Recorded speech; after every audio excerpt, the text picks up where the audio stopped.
في شي 4 سنوات ولا 5 سنوات دابا كنت واحد العام قريت البكالوريا وباك علوم، باك اس في تي، باك علوم. وكان كيقرا عندي واحد الولد بلحيته، بلحيه، معاود الباك، معاود الباك وبلحيته. يعني شفتي كتقول هذا راجل بلحيته. وعرفت انه معاود العام وهذا، وكنت كنحاول انني نشرح ليه بشتى الطرق. كنحاول انني مره نوض ومره نزعزعو كما كنقولوا، نحركو. كان مره كنعطي شي سؤال بسيط باش يجاوبو يتشجع. وسيد والو، سيد ما بعض المرات كنضرب معاه تماره باش يجاوب على شي حاجه وكيفهمها، ولكن غير كدوز الحصه الاخرى صافي تضرب كلشي في الزيرو. هذا فاش سولت عليه لقيتو حافظ 60 حزب، حافظ 60 حزب. وكيميل بزاف المواضيع الدينيه.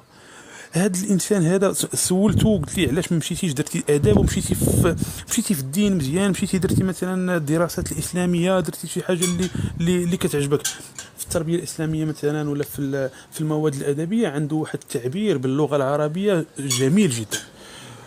هذا قال فاش سولته قال لي الاب ديالي هو اللي خرج عليا. هو كيعاودها لي كيقول لي الاب ديالي هو اللي خرج عليا، هو اللي بقى كيفرض عليا انني ندير علوم. هذاك العام اللي قريته انا كان عنده هو العام الثاني ديال الباك.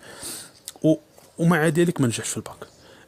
شوف، احتالين كتوصل لدرجه ان انسان يقدر صافي يفشل فقط لانه مشى في اتجاه واحد اخر.